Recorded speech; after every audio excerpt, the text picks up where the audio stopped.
Good afternoon, and welcome back to Salam Media. We're counting down to a very, very important moment. I think not only in South Africa's history or Palestine history, but in the world's history.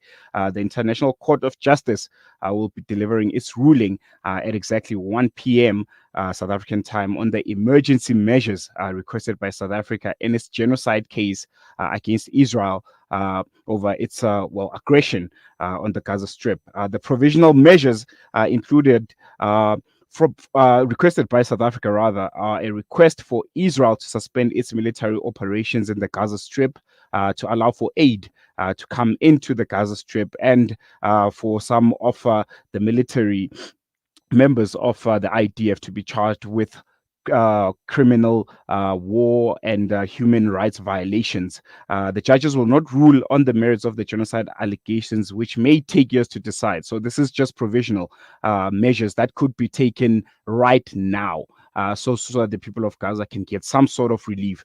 We are counting down at any moment now. We could be seeing the judges of the ICJ taking their seat and giving us that ruling that the whole world is anticipating. We know that since October 7th, Israel's what they call military campaign in Gaza has killed at least 26,083 people and wounded 64,487 others. This is according to the officials in Gaza, and thousands more are missing or under the rubble. Most of them are even presumed dead since they couldn't be found. So this is a really, really, a case of big magnitude, and South Africa has placed itself right at the center of it, and saying, unlike the rest of the world, South Africa won't. Watch as the people of Israel, the people of Palestine, who we share so much of in when it comes to history and how our history and their current circumstances are intertwined with ours. South Africa deciding that we won't sit and watch. So I'm going to read some of the demands that South Africa is making. The first one that I mentioned was Israeli suspending its military operations in and against Gaza. Israel's military organizations not to escalate military operations any further. We saw what happened on Monday when Khan Yunis was under bombardment and a lot of attack. I think that's Israeli just, I don't know, in a way making a statement. The third one is Israel allowing access to adequate food, water, fuel, shelter, hygiene, and sanitation. The fourth one, Israel prevent the destruction of Palestinian life in Gaza. And the last one, Israel to not destroy evidence relevant to South Africa's genocide allegations against it, nor deny international organizations such as fact-finding missions access to Gaza to help preserve this evidence. So if the court does announce provisional measures, and international, I think it was Netanyahu that said, they might, not adhere if the International Court of Justice does find them guilty. But we hope that if not all of these demands are put down by South Africa at the ICJ are met, at least a few. At least one at the top of the list could be Israeli suspending military operations in and against Gaza. That actually I think should be top of the list. We can't be seeing more people dying, more young children losing their lives at the hands of the Israeli occupation forces, and also Israeli forces to allow access to adequate food, water, fuel, shelter, hygiene, and sanitation. These are, for me at least, at the top of the list. To save lives immediately and to make sure that we don't have any more loss of life. You can continue tuning into Salam Media. We're going to be giving you that verdict live as it comes. And this is not the final verdict, as you heard from our legal correspondent, Aisha. They're saying these are just provisional. As I mentioned before, these are the here and the now to make sure that, the lives are well. Let me stop right there. I think the proceedings have started at the ICJ court. Tune into Salam Media and we'll do a final analysis after this.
Please be seated.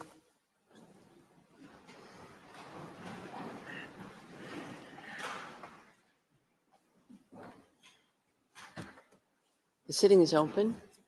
The court meets today to deliver in open court its decision on the request for indication of provisional measures submitted by South Africa in the case concerning application of the Convention on the Prevention and Punishment of the Crime of Genocide in the Gaza Strip, South Africa versus Israel.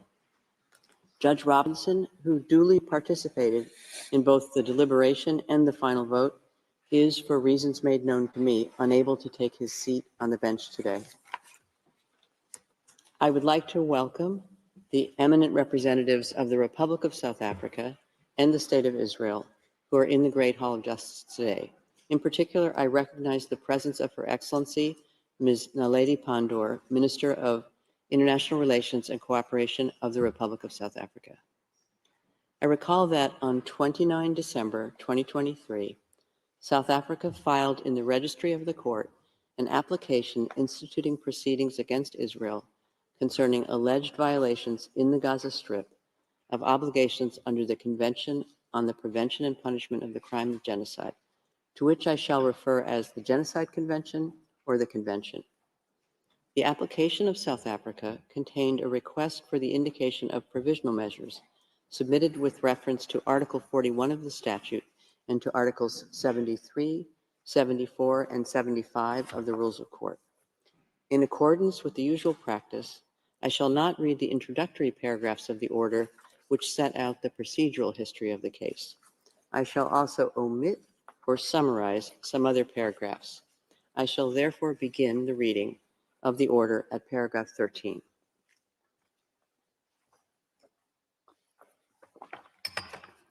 In the order, the court begins by recalling the immediate context in which the present case came before it.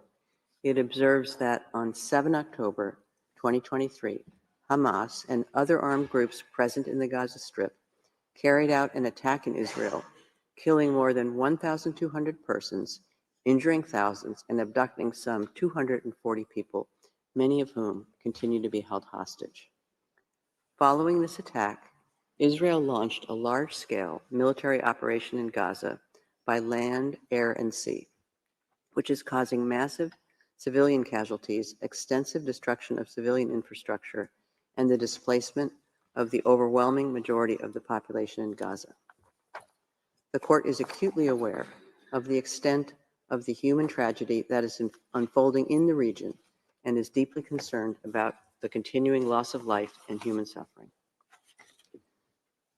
The ongoing conflict in Gaza has been addressed in the framework of several organs and specialized agencies of the United Nations. In particular, reservations have been adopted by the General Assembly and the Security Council of the United Nations, referring to many aspects of the conflict.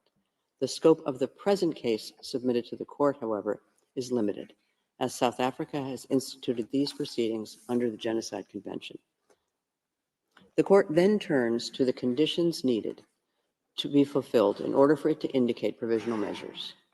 With respect to the question of prima facie jurisdiction, the court observes that it may indicate provisional measures only if the provisions relied on by the applicant appear prima facie to afford a basis on which its jurisdiction could be founded, but it need not satisfy itself in a definitive manner that it has jurisdiction as regards the merits of the case. In the present case, South Africa seeks to found the jurisdiction of the court on Article 36, Paragraph 1 of the Statute of the Court and on Article 9 of the Genocide Convention. The court must therefore first determine whether those provisions prima facie confer upon it jurisdiction to rule on the merits of the case, enabling it, if the other necessary conditions are fulfilled, to indicate provisional measures. Article 9 of the Genocide Convention provides, I quote, disputes between the contracting parties relating to the interpretation, application, or fulfillment of the present convention, including those relating to the responsibility of a state for genocide or for any of the other acts enumerated in Article 3, shall be submitted to the International Court of Justice at the request of any of the parties to the dispute, end of quote. South Africa and Israel are both parties to the Genocide Convention, and neither of them has entered a reservation to Article 9 or any other provision of the Convention. The court then recalls that Article 9 of the Genocide Convention makes its jurisdiction conditional on the existence of a dispute relating to the interpretation, application, or fulfillment of the Convention. A dispute is a disagreement on a point of law or fact, a conflict of legal views or of interests between parties. In order for a dispute to exist, it must be shown that the claim of one party is positively opposed by the other. The two sides must hold clearly opposite views concerning the question of the performance or non-performance of certain international obligations. To determine whether a dispute exists in the present case, the court cannot limit itself to noting that one of the parties maintains the convention applies while the other denies it. Since South Africa has invoked as a basis for the court's jurisdiction the compromissory clause of the Genocide Convention, the court must also ascertain at the present stage of the proceedings whether it appears that the acts and omissions complained of by the applicant are capable of falling within the scope of that convention, ratio materiae. The court recalls that for purposes of deciding whether a dispute existed between the parties at the time of the filing of the application, it takes into account in particular any statements or documents exchanged between the parties, as well as any exchanges made in multilateral settings. In so doing, it pays special attention to the author of the statement or document, its intended or actual addressee, and its content. The existence of a dispute is a matter for objective determination by the court. It is a matter of substance, not a question of form or procedure. The court notes that South Africa issued public statements in various multilateral and bilateral settings in which it expressed its view that, in light of the nature, scope, and extent of Israel's military operations in Gaza, Israel's actions amounted to violations of its obligations under the Genocide Convention. For instance, at the resumed 10th Emergency Special Session of the United Nations General Assembly on 12 December 2023, at which Israel was represented, the South African representative to the United Nations stated that, I quote, "The events of the past 6 weeks in Gaza have illustrated that Israel is acting contrary to its obligations in terms of the Genocide Convention." End of quote. South Africa recalled this statement in its note verbal of 21 December 2023 to the Embassy of Israel in Pretoria. The court notes that Israel dismissed any accusation of genocide in the context of the conflict in Gaza in a document published by the Israeli Ministry of Foreign Affairs on 6 December 2023, which was subsequently updated and reproduced on the website of the Israel Defense Forces on 15 December 2023 under the title, "The War Against Hamas, Answering Your Most Pressing Questions," stating that, I quote, "The accusation of genocide against Israel is not only wholly unfounded as a matter of fact and law, it is morally repugnant," end of quote. In the document, Israel also stated that, I quote, "The accusation of genocide is not just legally and factually incoherent, it is obscene, and that there was no valid basis in fact or law for the outrageous charge of genocide," end of quote. In light of the foregoing, the court considers that the parties appear to hold clearly opposite views as to whether certain acts or omissions allegedly committed by Israel in Gaza amount to violations by the latter of its obligations under the Genocide Convention. The court finds that the aforementioned elements are sufficient at this stage to establish prima facie the existence of a dispute between the parties relating to the interpretation, application, or fulfillment of the Genocide Convention. As to whether the acts and omissions complained of by the applicant appear to be capable of falling within the provisions of the Genocide Convention, the court recalls that South Africa considers Israel to be responsible for committing genocide in Gaza and for failing to prevent and punish genocidal acts. South Africa contends that Israel has also violated other obligations under the Genocide Convention, including those concerning conspiracy to commit genocide, direct and public incitement to genocide, attempted genocide, and complicity in genocide. At the present stage of the proceedings, the court is not required to ascertain whether any violations of Israel's obligations under the Genocide Convention have occurred. Such a finding could only be made by the court at the stage of the examination of the merits of the present case. At the stage of making an order on the request for an indication of provisional measures, the court's task is to establish whether the acts and omissions complained of by the applicant appear to be capable of falling within the provisions of the Genocide Convention. In the court's view, at least some of the acts and omissions alleged by South Africa to have been committed by Israel in Gaza appear to be capable of falling within the provisions of the Convention. In light of the following, the court concludes that, prima facie, it has jurisdiction pursuant to Article 9 of the Convention to entertain the case. Given this conclusion, the court considers that it cannot accede to Israel's request that the case be removed from the general list.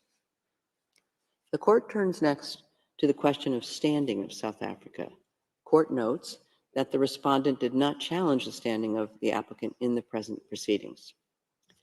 In the case concerning application of the Convention on the Prevention and Punishment of the Crime of Genocide, the Gambia v. Myanmar, where Article 9 of the Genocide Convention was also invoked, the court observed that all states parties to the convention have a common interest to ensure the prevention, suppression, and punishment of genocide by committing themselves to fulfilling the obligations contained in the convention.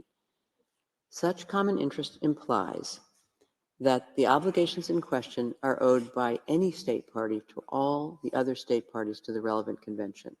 They are obligations erga omnes partes, in the sense that each state party has an interest in compliance with them in any given case. The common interest in compliance with the relevant obligations under the Genocide Convention entails that any state party, without distinction, is entitled to invoke the responsibility of another state party for an alleged breach of its obligations erga omnes partes. Accordingly, the court found that any state party to the Genocide Convention may invoke the responsibility of another state party, including through the institution of proceedings before the court, with a view to determining the alleged failure to comply with its obligations erga omnes partes under the convention and to bringing a failure to the end. The court concludes prima facie that South Africa has standing to submit to it the dispute with Israel concerning alleged violations of obligations under the Genocide Convention. The court then turns to the question of the rights whose protection is sought and the link between such rights and the measures requested. It recalls that its power to indicate provisional measures under Article 41 of the statute has as its object the preservation of the respective rights claimed by the parties in a case, pending its decision on the merits thereof. It follows that the court must be concerned to preserve by such measures the rights which may subsequently be adjudged by it to belong to either party. Therefore, the court may exercise this power only if it is satisfied that the rights asserted by the party requesting such measures are at least plausible.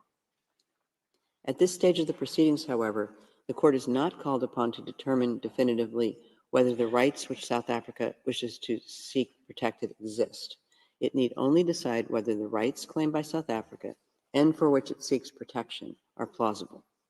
Moreover, a link must exist between the rights whose protection is sought and the provisional measures being requested. The court recalls that in accordance with Article 1 of the Convention, all states parties thereto have undertaken to prevent and to punish the crime of genocide. Article 2 provides that, I quote, genocide means any of the following acts committed with an intent to destroy in whole or in part a national, ethnical, racial, or religious group as such. A, killing members of the group. B, causing serious bodily or mental harm to members of the group. C, deliberately inflicting on the group conditions of life calculated to bring about its physical destruction in whole or in part. D, imposing measures intended to prevent births within the group. E, forcibly transferring children of the group to another group. End of quote. Pursuant to Article 3 of the Genocide Convention, the following acts are also prohibited by the Convention: conspiracy to commit genocide, direct and public incitement to commit genocide, attempt to commit genocide, and complicity in genocide. The provisions of the Convention are intended to protect the members of a national, ethnical, racial, or religious group from acts of genocide or any other punishable acts enumerated in Article 3. The Court considers that there is a correlation between the rights of members of groups protected under the Genocide Convention, the obligations incumbent on state parties thereto, and the right of any state party to seek compliance therewith by another state party. As the Court has stated in other cases, in order for acts to fall within the scope of Article 2 of the Convention, the intent must be to destroy at least a substantial part of a particular group.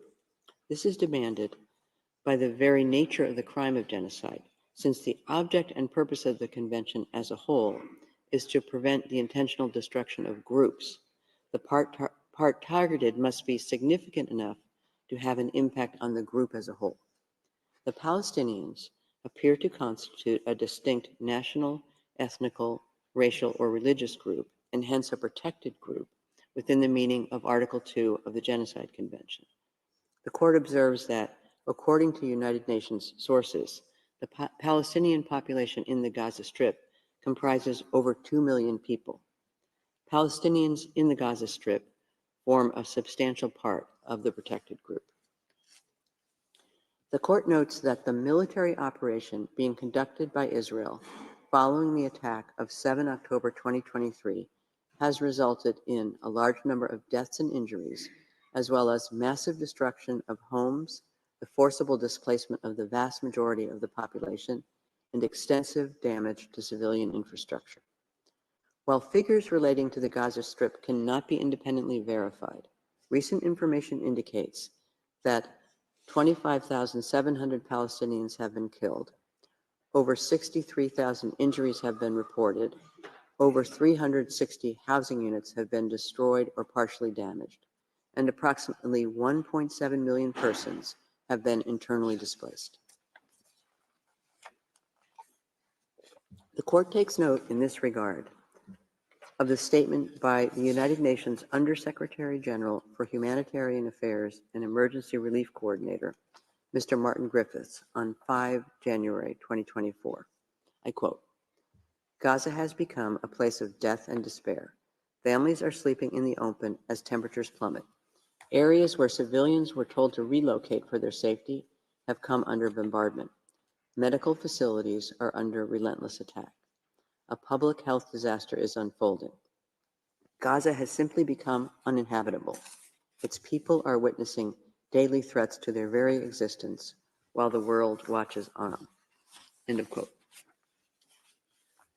Following a mission to North Gaza, the World Health Organization reported that as of 21 December 2023, I quote, "an unprecedented 93% of the population of Gaza is facing crisis levels of hunger, with insufficient food and high levels of malnutrition." End of quote. The Court further notes the statement issued by the Commissioner General of the United Nations Relief and Works Agency for Palestine refugees in the Near East, or UNRWA, Mr. Philippe Lazzarini, on 13 January 2024. I quote, "It's been 100 days since the devastating war started, killing and displacing people in Gaza following the horrific attacks that Hamas and other groups carried out against people in Israel. It's been 100 days of ordeal and anxiety for hostages and their families. In the past 100 days, sustained bombardment across the Gaza Strip caused the massive displacement of a population that is in a state of flux, constantly uprooted and forced to leave overnight, only to move to places which are just as unsafe. This war affected more than 2 million people, the entire population of Gaza. Many will carry lifelong scars, both physical and psychological. The vast majority, including children, are deeply traumatized. Overcrowded and unsanitary UNRWA shelters have become home to more than 1.4 million people. They lack everything, from food to hygiene to privacy. People live in inhumane conditions where diseases are spreading, including among children. They live through the unlivable with the clock ticking fast towards famine. The plight of children in Gaza is especially heartbreaking.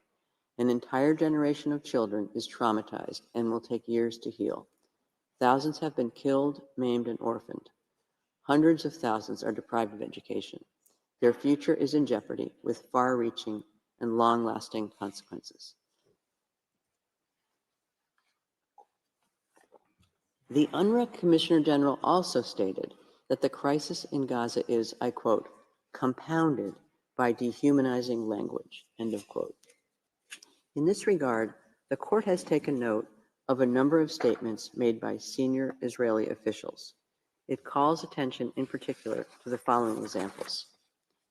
On 9 October 2023, Mr. Yoav Gallant, Defense Minister of Israel, announced that he had ordered a complete siege of Gaza City, and then that there would be no electricity, no food, no fuel, and that everything was closed. On the following day, Minister Gallant stated, speaking to Israeli troops on the Gaza border, I quote, I have released all restraints. You saw what we are fighting against. We are fighting human animals. This is the ISIS of Gaza. This is what we are fighting against. Gaza won't return to what it was before. There will be no Hamas. We will eliminate everything. If it doesn't take one day, it will take a week. It will take weeks or even months. We will reach all places. End of quote. On 12 October 2023, Mr. Isaac Herzog, President of Israel, stated, referring to Gaza, I quote, we are working, operating militarily according to rules of international law, unequivocally. It is an entire nation out there that is responsible. It is not true, this rhetoric about civilians not aware, not involved. It is absolutely not true. They could have risen up. They could have fought against that evil regime which took over Gaza in a coup d'etat. But we are at war. We are at war. We are at war. We are defending our homes. We are protecting our homes. That's the truth. And when a nation protects its home, it fights. And we will fight until we break their backbone. End of quote.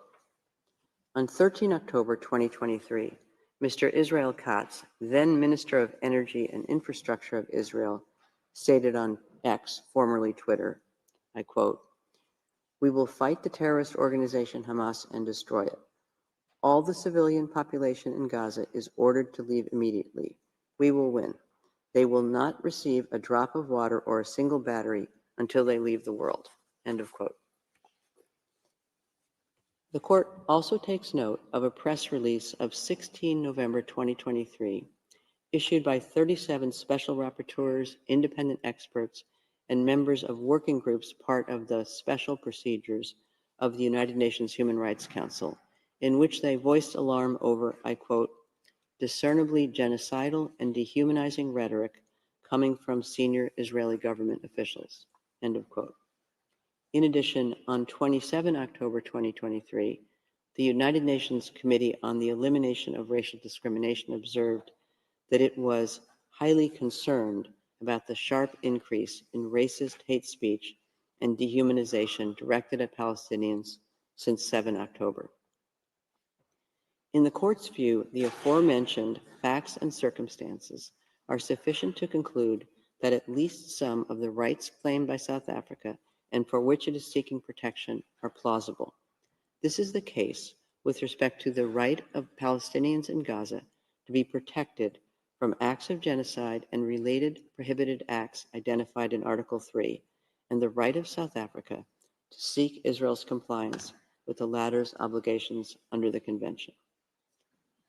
The court then turns to the condition of the link between the plausible rights claimed by South Africa and the provisional measures requested. It considers that by their very nature, at least some of the provisional measures sought by South Africa are aimed at preserving the plausible rights it asserts on the basis of the Genocide Convention in the present case, namely, the right of the Palestinians in Gaza to be protected from acts of genocide and related prohibited acts mentioned in Article 3, and the right of South Africa to seek Israel's compliance with the latter's obligations under the Convention. Therefore, a link exists between the rights claimed by South Africa that the court has found to be plausible and at least some of the provisional measures requested. The court turns next to the question of risk of irreparable prejudice and urgency. It notes that, pursuant to Article 41 of its statute, it has the power to indicate provisional measures when irreparable prejudice could be caused to rights which are the subject of judicial proceedings, or when the alleged disregard of such rights might entail irreparable consequences. However, the power of the court to indicate provisional measures will only be exercised if there's urgency in the sense that there is a real and imminent risk that irreparable prejudice will be caused to the rights claimed before the court gives its final decisions. The condition of urgency is met when the acts susceptible of causing irreparable prejudice can occur at any moment before the court makes the final decision in the case. The court must therefore consider whether such a risk exists at this stage of the proceedings. The court is not called upon for purposes of its decision on the request for the indication of provisional measures to establish the existence of breaches of obligations under the Genocide Convention, but to determine whether the circumstances require the indication of provisional measures for the protection of rights under that instrument.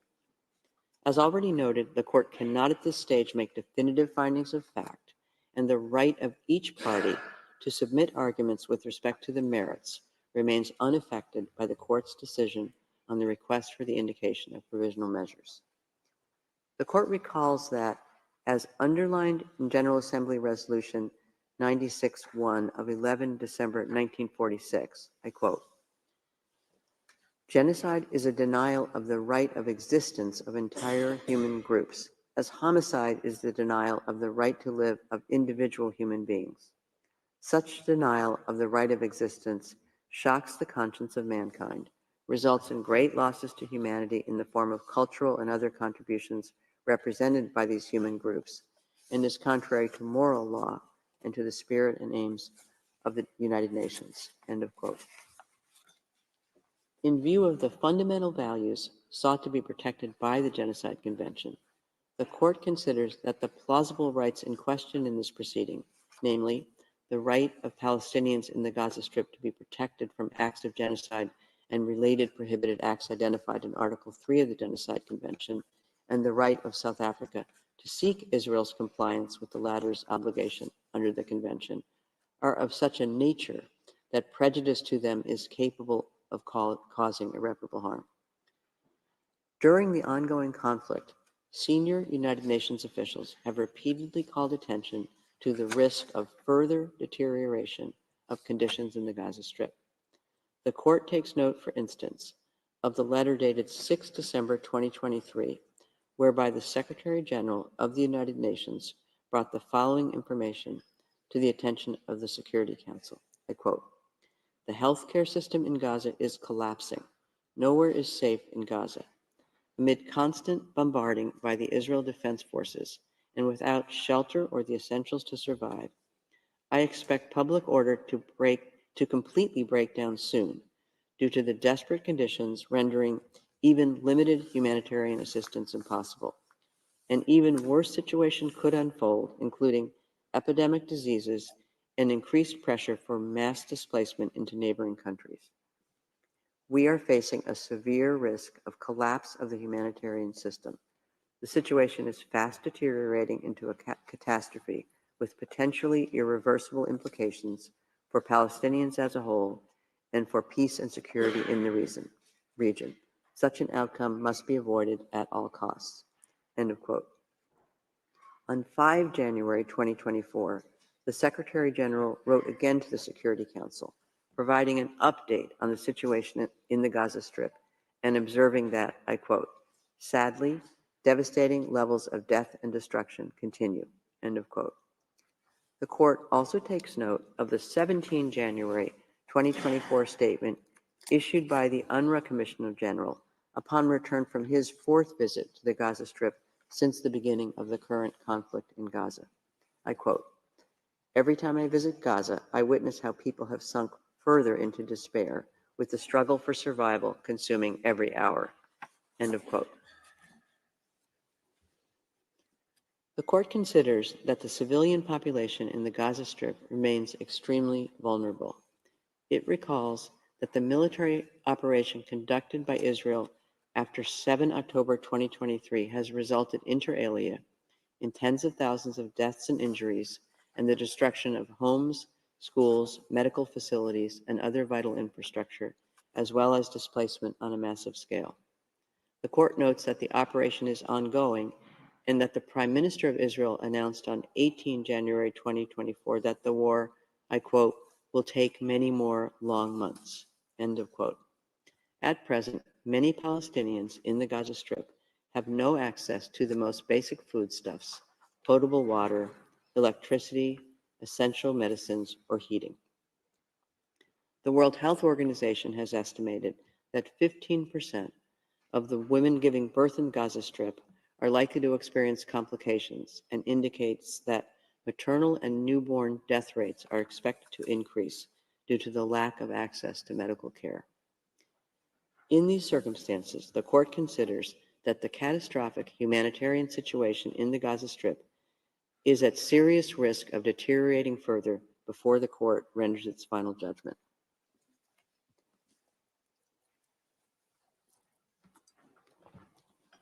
The court recalls Israel's statement that it has taken certain steps to address and alleviate the conditions faced by the population in the Gaza Strip. The court further notes that the Attorney General of Israel recently stated that a call for intentional harm to civilians may amount to a criminal offense, including that of incitement, and that several such cases are being examined by Israeli law enforcement authorities.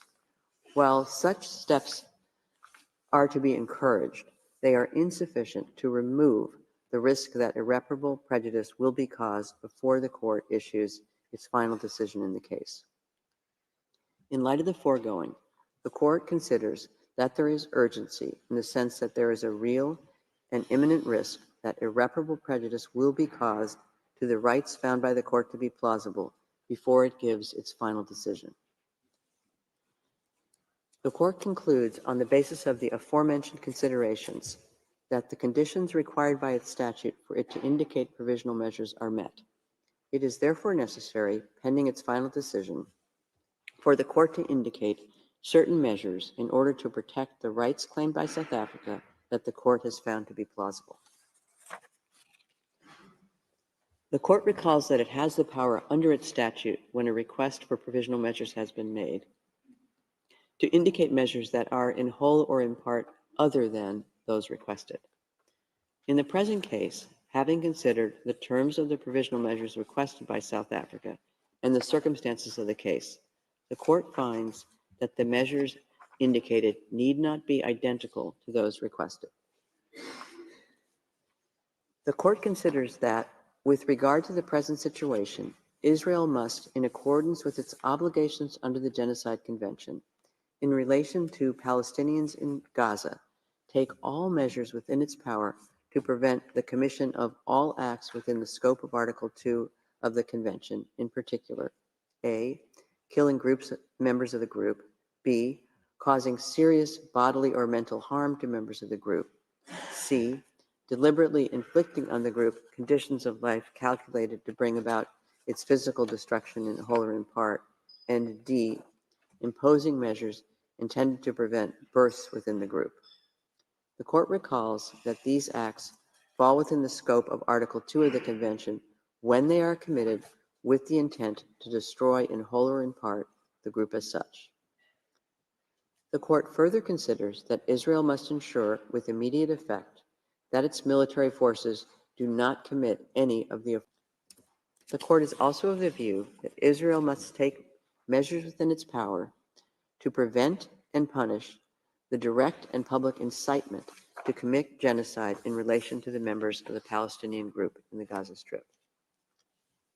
The court further considers that Israel must take immediate and effective measures to enable the provision of urgently needed basic services and humanitarian assistance to address the adverse conditions of life faced by Palestinians in the Gaza Strip.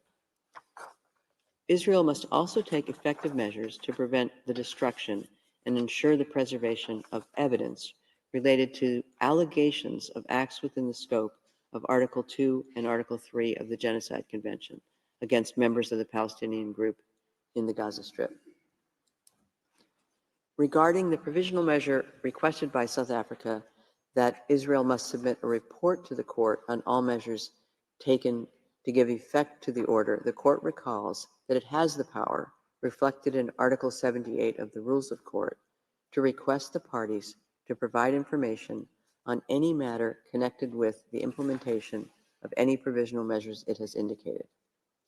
In view of the specific provisional measures it has decided to indicate, the court considers that Israel must submit a report to the court on all measures taken to give effect to this order within 1 month as from the date of this order. The report so provided shall then be communicated to South Africa, which shall be given the opportunity to submit to the court its comments thereon. The court recalls that its orders on provisional measures under Article 41 of the statute have binding effect and thus create international legal obligations for any party to whom the provisional measures are addressed.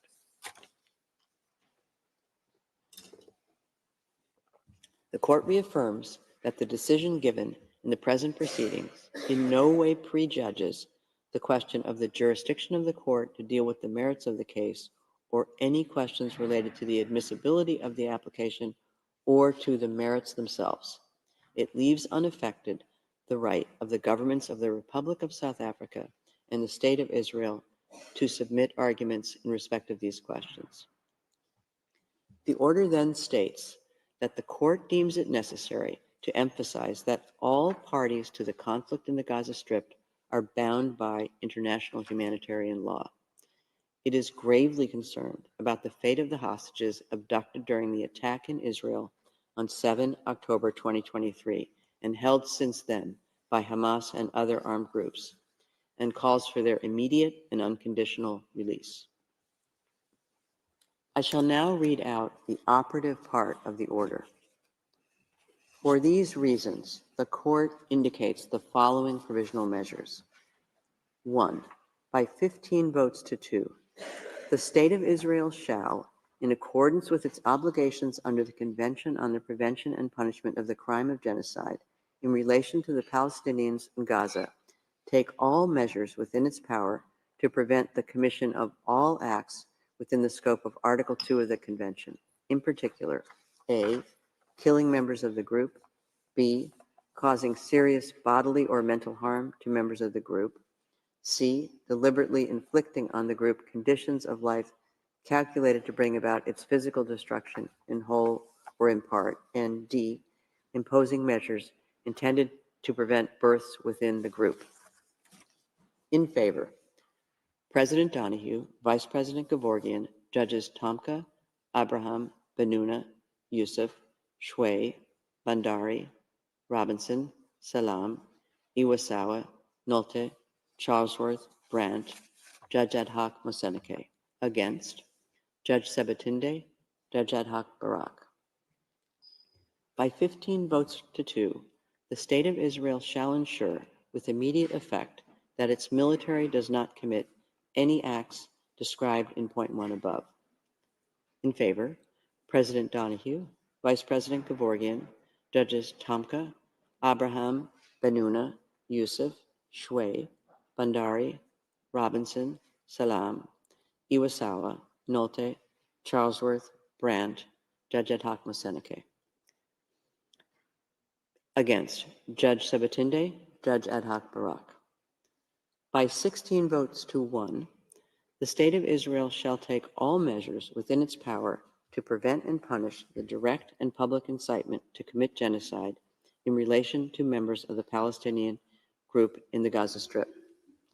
In favor, President Donahue, Vice President Gevorgian, Judges Tomka, Abraham, Benuna, Yusuf, Shway, Bandari, Robinson, Salam, Iwasawa, Nolte, Charlesworth, Brandt, Judges Ad hoc Barak, Moseneke. Against, Judge Sabatinde. By 16 votes to 1, the State of Israel shall take immediate and effective measures to ensure the provision of urgently needed basic services and humanitarian assistance to address the adverse conditions of life faced by Palestinians in the Gaza Strip. In favor, President Donahue, Vice President Gevorgian, Judges Tom, Abraham, Benuna, Youssef, Shway, Bandari, Robinson, Salam, Iwasawa, Nolte, Charlesworth, Brandt, Judges ad hoc Barak, Moseneke. Against, Judge Sabatinde. By 15 votes to 2, the State of Israel shall take effective measures to prevent the destruction and ensure the preservation of evidence related to allegations of acts within the scope of Article 2 and Article 3 of the Convention on the Prevention and Punishment of the Crime of Genocide against members of the Palestinian group in the Gaza Strip. In favor, President Donahue, Vice President Gevorgian, Judges Tomka, Abraham, Benuna, Youssef, Shway, Bandari, Robinson, Salam, Iwasawa, Nolte, Charlesworth, Brandt, Judge ad hoc Moseneke. Against, Judge Sabatinde, Judge ad hoc Barak. By 15 votes to 2, the State of Israel shall submit a report to the court on all measures taken to give effect to this order within 1 month as from the date of the order. In favor, President Donahue, Vice President Gevorgian, Judges Tomka, Abraham, Benuna, Youssef, Shway, Bandari, Robinson, Salam, Iwasawa, Nolte, Charlesworth, Brandt, Judge ad hoc Moseneke. Against, Judge Sabatinde, Judge ad hoc Barak. I shall now call upon the registrar to read the operative part of the order in French. Par ces motifs, la Cour indique les mesures conservatoires suivantes. 1. Par 15 voix contre 2, l'État d'Israël doit, conformément aux obligations lui incombant au titre de la Convention pour la prévention et la répression du crime de génocide, prendre toutes les mesures en son pouvoir pour prévenir la commission, à l'encontre des Palestiniens de Gaza, de tout acte entrant dans le champ d'application de l'article 2 de la Convention, en particulier les actes suivants. A. Meurtre de membres du groupe. B. Atteinte grave à l'intégrité physique ou mentale de membres du groupe. C. Soumission intentionnelle du groupe à des conditions d'existence devant entraîner sa destruction physique totale ou partielle. Et D. Mesures visant à entraver les naissances au sein du groupe.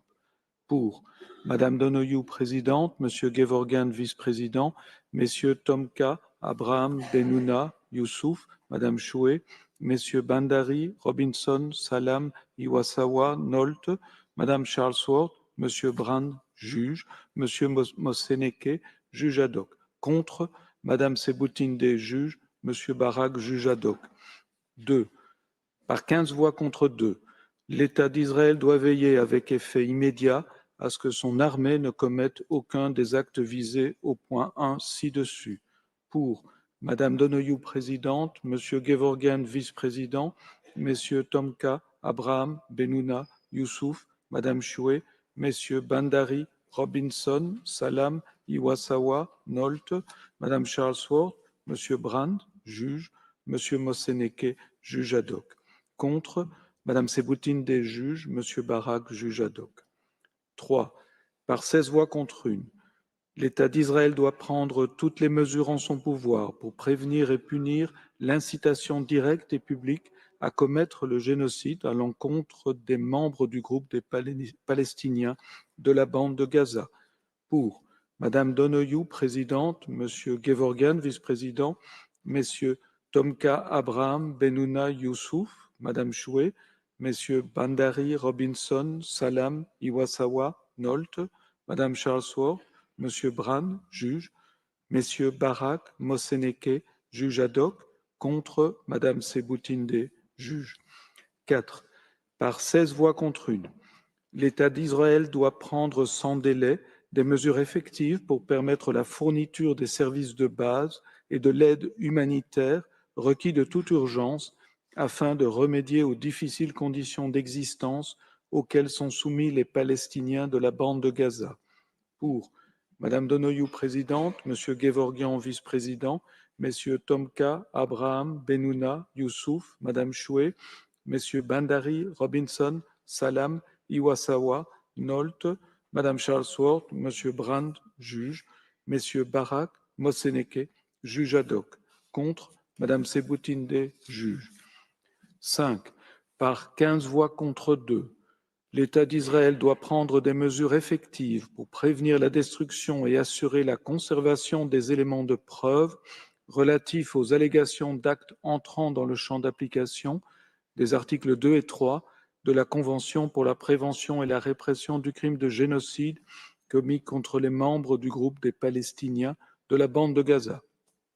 Pour Madame Donoyou, présidente, Monsieur Gevorgyan, vice-président, Messieurs Tomka, Abraham, Benouna, Youssouf, Madame Choué, Messieurs Bandari, Robinson, Salam, Iwasawa, Nolt, Madame Charlesworth, Monsieur Brand, juge, Monsieur Moseneke, juge ad hoc.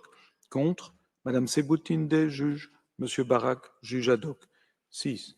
Par 15 voix contre 2, l'État d'Israël doit soumettre à la Cour un rapport sur l'ensemble des mesures qu'il aura prises pour donner effet à la présente ordonnance dans un délai d'1 mois à compter de la date de celle-ci. Pour Madame Donoyou, présidente, Monsieur Gevorgyan, vice-président, Messieurs Tomka, Abraham, Benouna, Youssouf, Madame Choué, Messieurs Bandari, Robinson, Salam, Iwasawa, Nolt, Madame Charlesworth, Monsieur Brand, juge, Monsieur Moseneke, juge ad hoc. Contre, Madame Sebutinde, juge, Monsieur Barak, juge ad hoc. Judge Shui appends a declaration to the order of the court. Judge Sebutinde appends a dissenting opinion to the order of the court. Judges Bandari and Nolte append declarations to the order of the court. Judge Ad hoc Barak appends a separate opinion to the order of the court. The text of the court will be available from today in typescript. It will be available shortly on the court's website. The printed text will be available in due course. As the court has no further business before it today, I declare the sitting closed.